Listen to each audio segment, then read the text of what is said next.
Hi అండి, welcome back to all round vlogs. ఈరోజు ఈ వీడియోలో నా స్టైల్లో సింపుల్గా ఈజీగా ఉండే వంకాయ కర్రీ చూపిస్తున్నాను. చూడండి, ఒక బౌల్లో వాటర్ తీసుకొని అందులో సాల్ట్ వేసుకోండి. చూడండి, వంకాయలని సన్నగా కట్ చేసుకొని వేసుకోవాలి. ఇట్లా మంచిగా కడుక్కోండి. సాల్ట్ వేయకపోతే వంకాయలు అనేవి నల్లపడతాయండి. కంపల్సరీగా వాటర్లో సాల్ట్ వేసుకోండి. చూడండి, కడిగి ఇట్లా ఒక ప్లేట్లో పక్కకు పెట్టుకోండి. ఇప్పుడు స్టవ్ ఆన్ చేసి ప్యాన్ పెట్టుకోండి.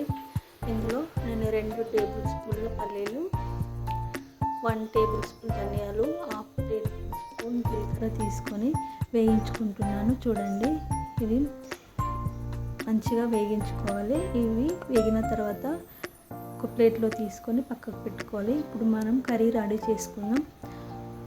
ఒక ప్యాన్ పెట్టి అందులో 4 టేబుల్ స్పూన్ల ఆయిల్, 1/2 టేబుల్ స్పూన్ జీలకర్ర వేసుకొని మంచిగా వేయించుకోవాలి. ఒక పెద్ద సైజు ఉల్లిగడ్డను సన్నగా కడిగేసి వేసుకొని వేయించుకోండి.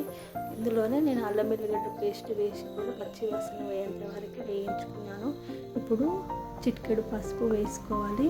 ఇప్పుడు ఈ ఆయిల్లోనే మనము ముందుగా కడిగేసి పెట్టుకున్న వంకాయలని అన్నీ వేసుకోవాలి. ఇప్పుడు మూత పెట్టి సిమ్లో పెట్టుకొని ఒక 3 మినిట్స్ వరకు ఉడికించుకోండి. వంకాయ కాబట్టి తొందరనే ఉడుకుతుంది. ఇందులో చిన్న సైజు టమాటాలను నేను 3 వేసుకున్నాను. చూడండి, టమాటా కొంచెం మగ్గనివ్వండి.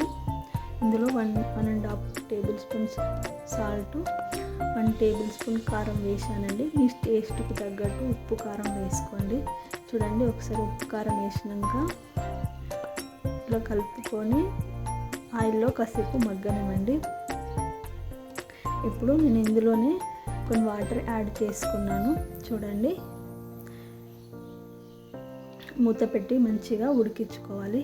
చూడండి, మనం ముందుగా వేయించి పెట్టుకున్న పల్లీలు, ధనియాలు, జీలకర్ర మూడిటి పొడి చేసుకొని ఇందులో వేసుకోవాలండి. చూడండి, ఇట్లా ఉడికేటప్పుడు ఈ పొడి అనేది వేసుకోవాలి. చాలా టేస్టీగా ఉంటుంది. చూడండి, ఇట్లా ఆయిల్ పైకి వచ్చేంత వరకు ఉడికించుకోవాలి. ఈ కర్రీ అన్నంకైనా సరే, చపాతీలకైనా సరే బాగుంటుందండి. ఒకసారి ట్రై చేసి చూడండి. చూడండి, ఇప్పుడు ఆయిల్ పైకి వచ్చినాక మనం ఇందులో నేను కరివేపాకు, కొత్తిమీర 2 కట్ చేసి వేసుకున్నానండి. చూడండి, ఇలా వేసిన తర్వాత కాసేపు ఉడకనివ్వండి. నా ఈ కర్రీ కనుక మీకు నచ్చితే నా ఛానల్లో లైక్ చేయండి, షేర్ చేయండి, కామెంట్ చేయండి. అలాగే సబ్స్క్రైబ్ చేసుకోండి. మరిన్ని వీడియోస్ కోసం నా ఛానల్ని సబ్స్క్రైబ్ చేసుకోండి.